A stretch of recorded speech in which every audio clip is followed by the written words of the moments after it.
Hello and welcome to Cannabis Marketing Live, all puff, no fluff. I'm your host, Kendra Losi, and today we're going to be talking about what do successful websites look like for the cannabis industry. What do they have in common, and what do you need to know to make sure that your website is modern, is able to be used easily by your consumers, and that they actually want to come back to your website again and again. We want to make sure that you're able to attract and convert new users and new customers and create those loyal customers. So joining me today is Karen Cooper and Reagan Hatch of Cannasite Co. And I am really excited to have them both here. So joining me and welcoming these lovely women to the show. Welcome, you guys.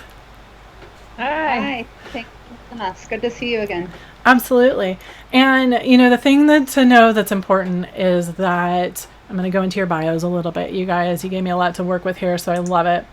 So Karen is a startup and small business warrior. She started her first web design company in 2005 and has since guided various parts of operations for 11 startups. And now she runs the remote company with her Texas-based partner, Reagan. And her background is graphic design and web design, journalism, photography, and production. And she has a film television degree from SMU. And then we have Reagan Hatch. And Reagan has the natural ability to connect with people. She began her career in sales in her teens and developed a talent for seeing where a company could expand and grow their customer base. She's able to build long-lasting relationships, and that's led her to a career in marketing where she gleefully gets to realize her creative side too. Welcome, you both of you. How are you doing today? Great. Doing great. Thanks. To kick us off, I was hoping that you guys could tell me a little bit how you got into the cannabis industry. All right. Yes, sure. So Karen and I met in college at SMU, and we bonded over a beer and a bong. And so we've been cannabis consumers for, without aging us too much, for more than half of our lives. And so we went on our separate ways and developed our own careers. And a little over 2 years ago, we just started talking about where we were in our lives and our careers, and neither of us were very happy. I was working for a manufacturer that I couldn't get behind. I was being sexually harassed, and I didn't believe that the people that I was working for were good people with great intentions, and what I was selling isn't what was being delivered to my customers. And Karen was kind of in the same boat. She's got her own story, but she wasn't behind her company either. And so we both said, why don't we start our own company and do this the way that we believe a company should be run, with our own values at the heart and soul of it. And so we didn't really talk about it too much. She said, do you want to do it? And I said, I'll think about it. And the next morning, I slept on it one night. The next morning I called her up and I said, I'm in, let's do it. And so Cannasite Co. was born, and Karen built the website and pulled together the branding, and I'm just happy to be able to sell something I really believe in and know that all of our customers are going to get exactly what I'm selling, and we don't overpromise and underdeliver. Exact opposite. And so the reason we're in cannabis is because it's fun, we're consumers, but we also believe in it and have met some of the most wonderful people in the industry and just want to work with other people in the industry. I love it. I love it. It looks like Karen might be frozen on the screen. So as we get started, website design can become so cumbersome in building them. And personally, I know that I just went through a whole server change on my website, and my email was down for a couple of days, and my website was down. And it's a nightmare. It's a nightmare if you don't know what you're doing. And it's a nightmare if you know just enough to be dangerous and extra annoyed. So as websites are so critical to as part of our marketing, can you talk to me about why do we need to be paying attention to web design? And what are the key things that we need to be paying attention to? Am I still frozen? No, you're here. Yeah, we gotcha. Great. All right. Well, your website is your digital headquarters. It's sort of the foundation of any type of digital marketing you want to experiment with. And 94% of website first impressions are design related. So if you land on a website and it doesn't look good, that's scary, especially if there is the potential for an e-commerce transaction. People are going to leave before they even get to the cart. So it's incredibly important, and it takes less than a second to form that first impression. I know. I always think it's crazy when I hear that our attention spans are now less than a goldfish, right? Because you have like seconds to impress somebody with your website. And if you don't do it, they're not going to come back. And they're likely going to tell other people that they weren't impressed. Because it's funny Right. how word Oh, travels. you're a competitor.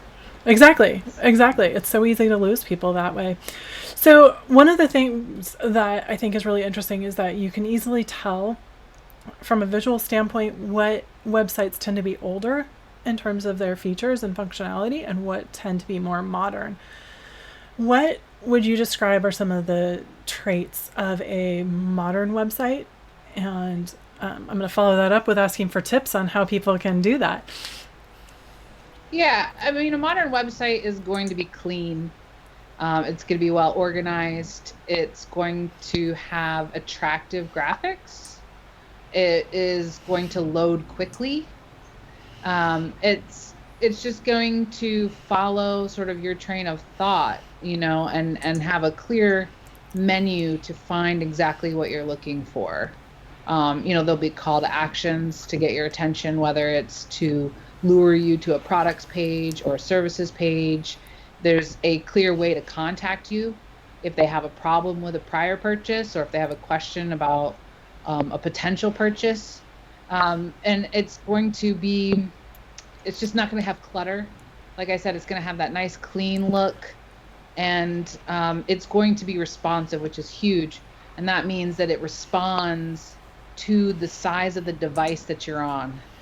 So many people are mobile and mobile only nowadays, whether it's a mobile device or a tablet, or if they are on a desktop or a laptop, the website has to look good on all of those. And so that means it's responsive and responds to the size.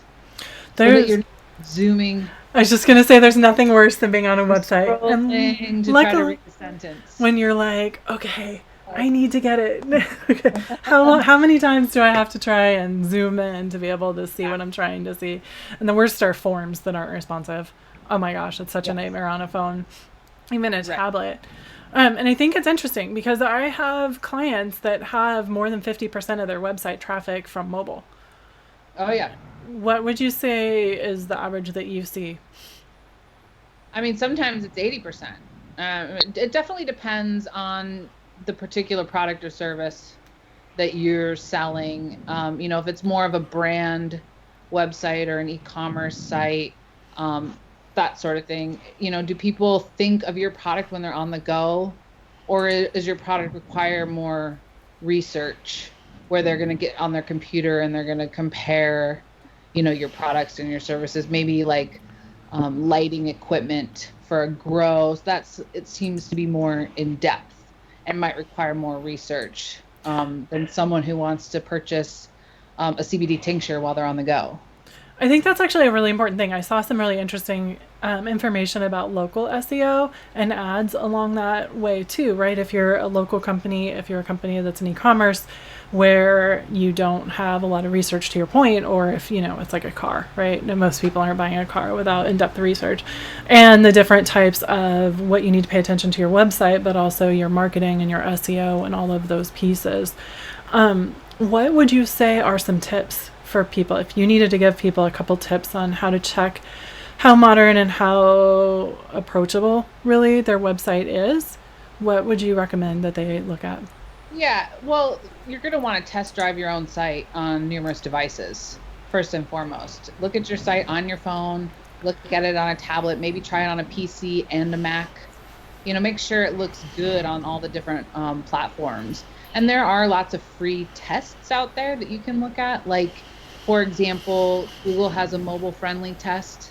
You just, paste in your URL and it'll tell you, yes, it looks good on mobile. No, it doesn't. And here's the issues that you can fix. And so there are lots of those sorts of free tests out there. Speed test, that would be Google's Page Speed Insights test. And then another aspect that's becoming more and more important is accessibility, and making sure your site is accessible to anybody with a disability. And so there are lots of free tests for that as well, like Lighthouse from Google. That is so great that they're doing more of that. When I used to work at a university and trying to get the website up, every time we had to redo it, we really had to pay attention to ADA. And I haven't seen a lot of that accessibility type stuff coming out until lately. And I think it's really important, especially depending on who your customers are. Your customers might be slightly older. They might have, headaches or things that they need to not have to dig and try and zoom because your font's light gray and it's cool looking, right, but it's hard to read and there's not a lot of contrast. I think those things are all so important. So thank you for bringing that up, for sure. Exactly. Font size, bigger the better. High contrast, like you said, black on white, that sort of thing. And then just running some of those free tests, and you can do a Google search to find lots. Now, here is my question for you. Do you, and as soon as I asked that, I saw that Heidi sent a question, so I'll have a question for her in a minute. Do you what kind of, when you look at a website, they're all very image heavy now, or a lot of them can be. What are your recommendations? I see a lot of the same stock photos. I see custom images that look like they could be stock photos because of how they were taken, given your design and photography background. What are your thoughts about images on websites? Well, images are important. First and foremost, they need to be sized appropriately. The file size cannot be very large. That will slow down your site. So making sure your files are less than a meg, preferably less than even 500 KB. Making sure that they are in the best format possible, like a JPEG, for example. Now there's a WebP version, which is even faster, and also protects against downloading of your images inappropriately. Yeah, there are lots of stock photography sites. Unsplash has become super popular. It's free.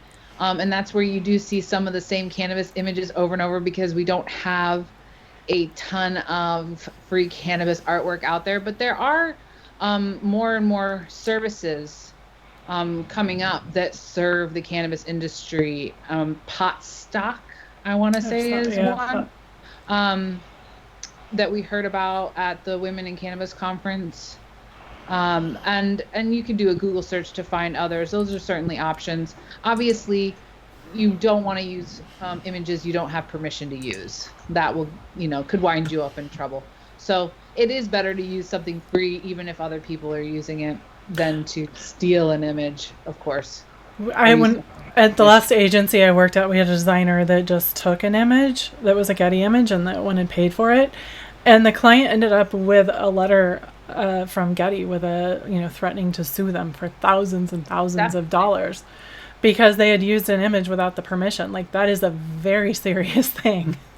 Yes, and they will find you. They often do. So it's just way better to be safe than sorry. But do a Google search for different stock image sources. Of course, Adobe Stock is a popular one. They have a monthly membership. They've got quite a few cannabis type photos. But I think that the up and coming cannabis specific services are where you're going to get more unique related photos. Agree. Before we go on to the next question, because we're kind of diving into it a little bit, Heidi had a question, and she's asking, what is the average investment in creating a website and then also maintaining it? It's a great question, Heidi. I'll let you, Reagan, you want to take that? Well, sure. Average, I would say, it is into the thousands of dollars. It's not unheard of to pay upwards of $20,000 for a website. However, that's one of the reasons we started our own company too, is because we were tired of marketing agencies charging that much money and taking way too long to put out websites. And so our business model was affordable price points. And So for as little as $1,000, we can customize a website for you. But as far as maintenance goes, it's great. That can cost a lot too. It's going to be a monthly. It really depends on, is your website e-commerce? How many products do you have? Or would we be part of the fulfillment or not? All of this to say that we build websites on WordPress, and WordPress is a great platform. It's free. It's cannabis friendly. I have a little gnat flying around me. Sorry. And it's also really intuitive. So even if you don't have much experience, it's easy to learn. And part of all of our websites, we train you how to maintain the back end, so you don't have to incur that added cost associated with the website. But maintenance can go upwards of hundreds of dollars a month if you have a really robust and product heavy website. And I think that, to your point, I'm just going to reiterate that I've actually been working with 2 different clients trying to find the right website developer and the website agency to work with them. And I've gotten bids to build a new website anywhere from $1,000, which is where I have to do a lot of heavy lifting, or the client does, up to over $20,000. And for the same website. But in my opinion, I think there's really important things, because it's not just the cost of the investment. For me, what I've seen a lot of is, and this drives me crazy, is company, and that's actually, you guys, one of the reasons why I asked Reagan and Karen to come on today, because there are so many companies that will do customizations to the templates and build the website so then only they can make the changes and the edits. So anytime you want a color change, anytime you need words change, anytime you do that, they have to be the ones to do it. So then they can charge you more. So there's those little things that if you don't know to ask. And I just saw a proposal about this, and it was like, I'm like, don't let them do this. Because it catches you in, and then they have a monthly maintenance fee, and they're like, okay, we're going to charge you to update your plugins, monitor your site, and make any edits, and we're going to charge you hundreds, thousands of dollars a month to do that for you. Absolutely. And then you can't move it. Right. Eventually, all of this investment, and you don't own your website. Yep. So we thought that was a bunch of BS. And so our websites, we don't own them. We just want to build them, and then our customers own them. We're happy to maintain them, but you don't have to. We're going to train you how to do it and send you on your way. And if you want to know where to host, we definitely have our opinions about that too. Yeah, don't get me started on hosting. It's been a little bit of a nightmare the last 2 weeks, but It's fixed now, and it's better. Speaking of hosting, one of the things that is so important, and Karen, you touched on this already, what are the methods to determine your site performance? You mentioned some of the speed tests you can do. Is that what you recommend people start with? How do you, I guess 2 questions. One is, how do you define site performance? And then the second one is, what are the things that we can do to make sure our site's working? Well, I think first and foremost, your site should be secure, and that's with an SSL certificate. Google announced in 2014 that they were going to start putting secure sites forward. I don't know that change has happened completely, but eventually, if your site's not secure, you will not rank above your competitors. You will be below all the other secure sites. Your host, if you have a great host, they include the SSLs for free, and they even install them, or they have a one-click install option. Some of the hosts that aren't so great charge additional fees for those, and may even require you to install them or charge you more to install them for you. That's not something that we believe in. Other than security, speed, like we mentioned, is a big one. Your site should load in 2 seconds, absolutely no more than 3 seconds. And if it isn't, then you need to look into why that is. It could be your host, and you need to add more resources, upgrade your plan, or choose a different host. Or, like I mentioned, it could be due to your images not being optimized, having heavy code, things that are slowing your site down. And those speed tests will alert you to what it is specifically that's slowing it down. And so that helps. That's really helpful. Thank you. Okay, now we've talked about the modern website. We want it clean with images. We want everything responsive, because you want to be paying attention to where your customers are and how they're getting to you. We've talked about the importance of making sure your website's accessible, because you don't, especially depending on who your audience is. don't hide your content. And then, as we start to look at the site performance, there's also the metrics. How do you know if your site's working? How do you know if it's effective and if people are finding what they need on it, or if they're just stopping by and bouncing? Yeah, metrics can overwhelm. There are a lot of different metrics you can look at, and we advise first installing Google Analytics and making sure your site is on Google Search Console and Bing Webmasters. Those are all 3 free tools. Second, defining what it is that actually matters to you, because you can easily dive into those metrics and just get lost and not really walk away with actions. So I like to encourage people to determine what it is that matters to them, and whether that is what page they're landing on and making sure that page is optimized, how they're getting there, like, are they finding you on Google? Are they finding you on Weed Maps? Are they finding you on Instagram? How are they landing on your site and maximizing that method? And if it is all your website traffic is coming from Weed Maps, for example, then how can you improve the other ways that people are finding you?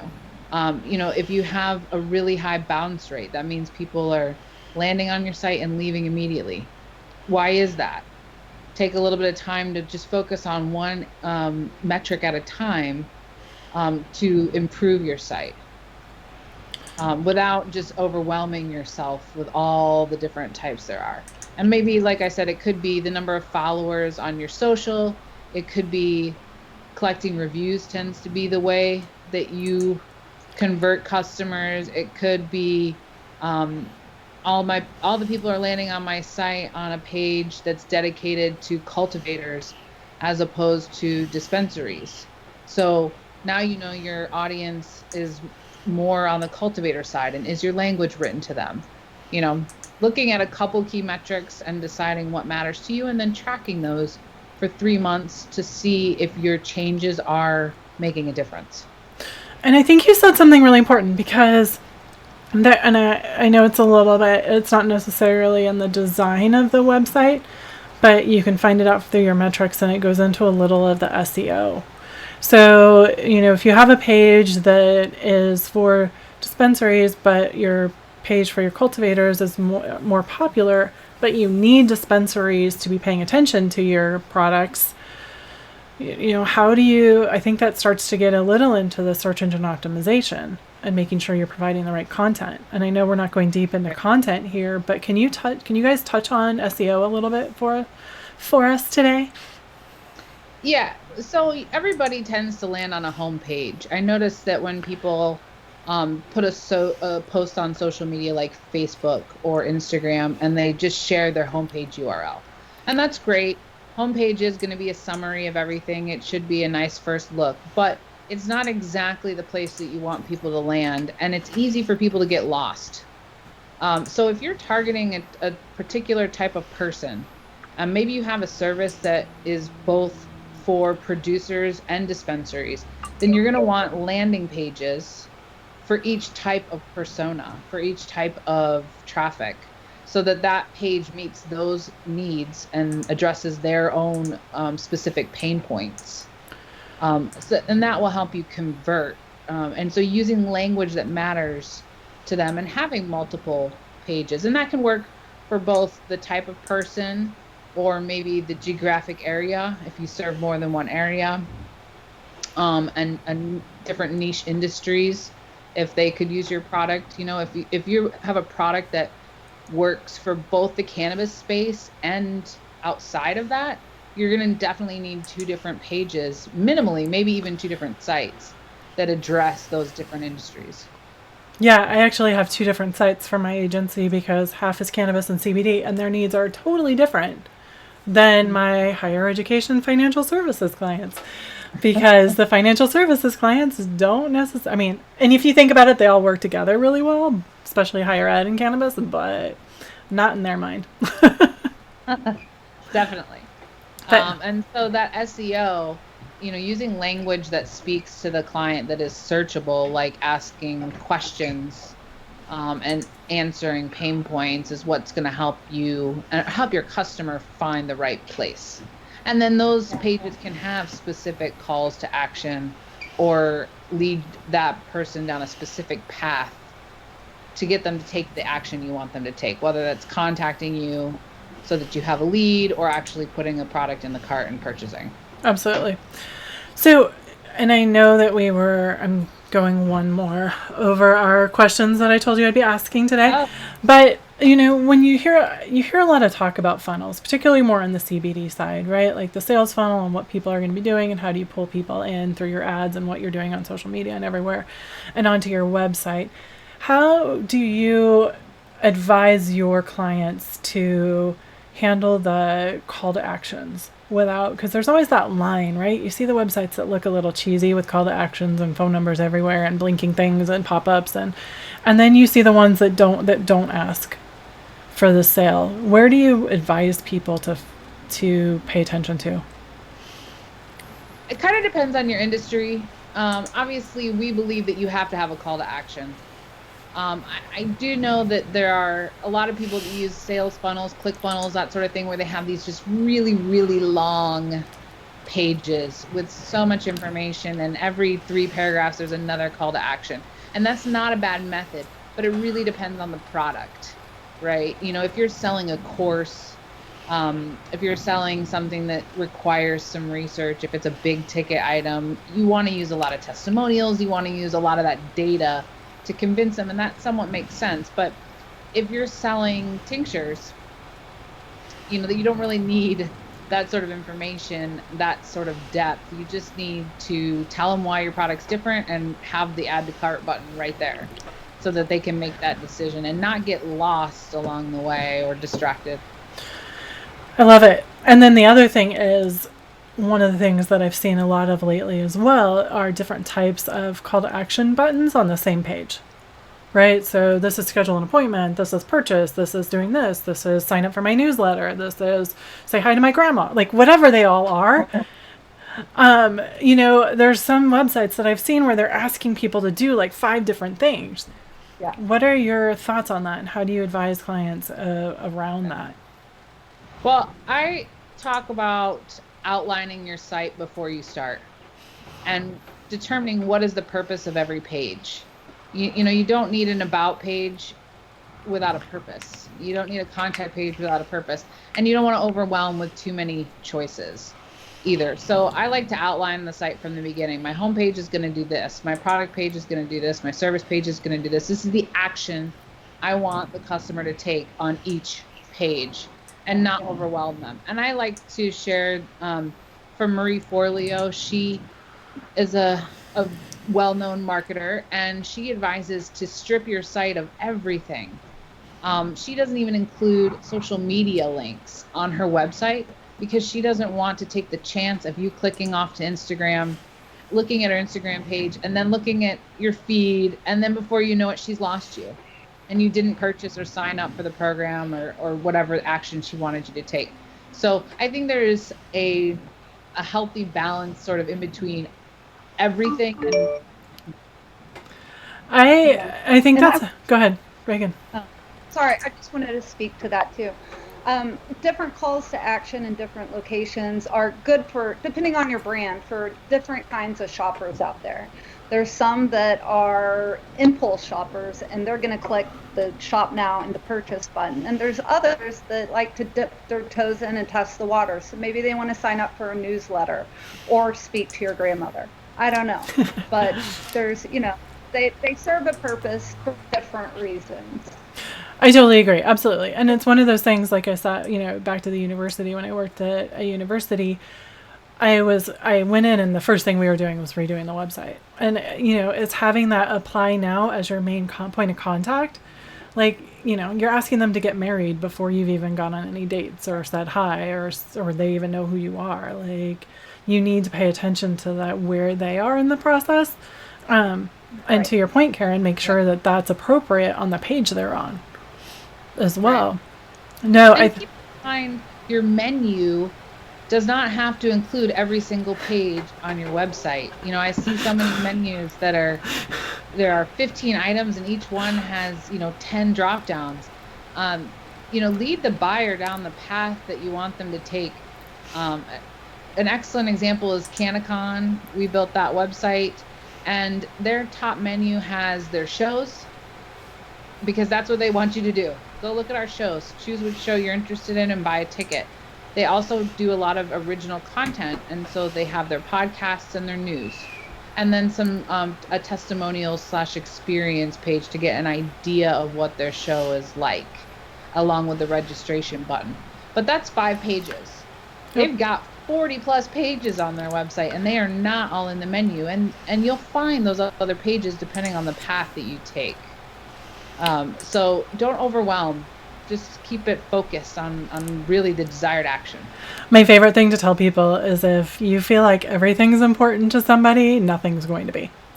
So if you're just going to overwhelm them and they're going to get lost in your content and not take action. And it's the same thing, you mentioned that about Marie Forleo, and it's absolutely true. We all love seeing pretty Instagram pictures, but if you're putting Instagram and driving people to Instagram from your website, you're losing that connection and whatever else you wanted them to do, because they probably could have come in from Instagram. Don't send them back there. Yeah, you use those to bring them to your site. You don't want them to leave your site to go to those. Instagram is definitely something that you should have if it works for your business, social in general. But it should be one-way traffic to your website, not two-way traffic back and forth. I mean, most sites do include social links in the footer. I think that's fine. But it's not something I necessarily encourage to put in the top of a site. It's just a chance to get lost. I agree, but please always include them in the footer, because whenever I do social media audits, it's so much easier when I can just go to their website and find all their properties. Right. Well, if you become a loyal fan, you want to follow them. If you happen to find my business on Google, but you're active on Instagram, please do follow us. But I wouldn't necessarily put that in my top menu as a place that they could click off immediately. Then you potentially have lost them, and then they get distracted because life.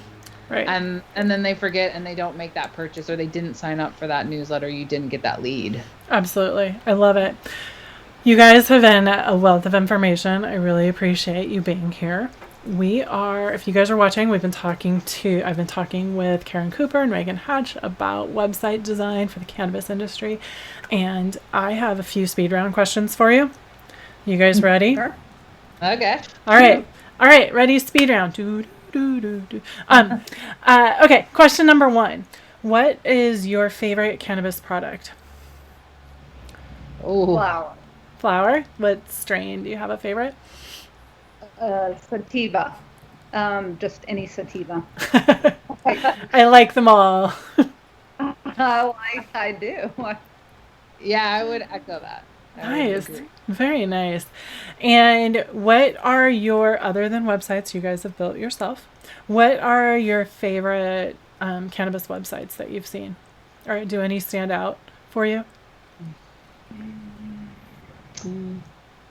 Wow, that's a tough one. Leafly is always a great resource if you're looking for strain information, obviously. Gosh, the sites I'm looking at the most are the sites that we built. Okay, all right, fine. Of your websites, I see so many websites. I can't even land on one. All right, of the websites that you guys have built, cheaters, what is your favorite website? Do you have a favorite website out of the ones that you've that you've created?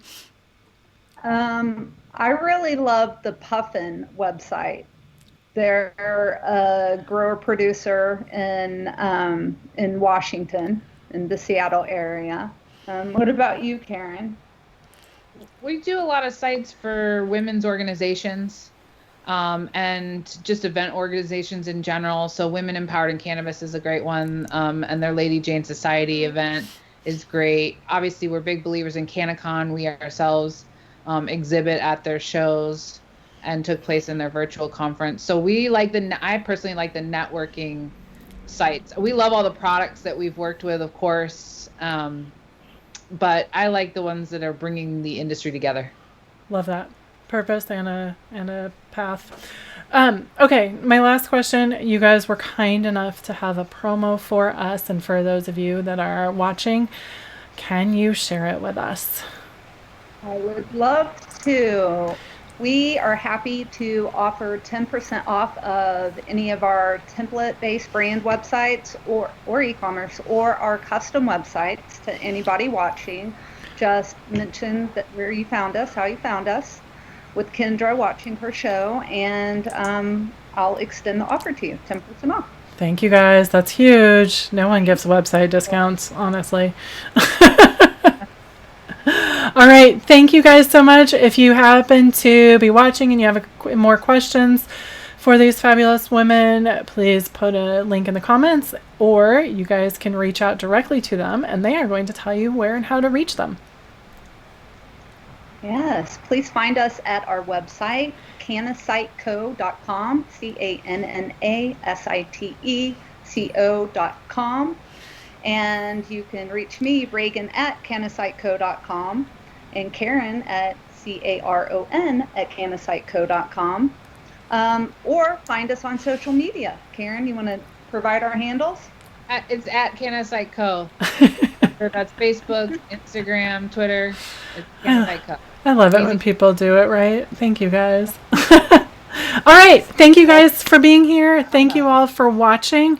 Stay tuned. September 5th, that Thursday, September 4th, 5th, I'm going to be talking with my friend Brandon, and we are going to be talking about podcasting. So we will see you guys then. Thank you both for being here, and thanks for watching. Have a great rest of your day. Bye.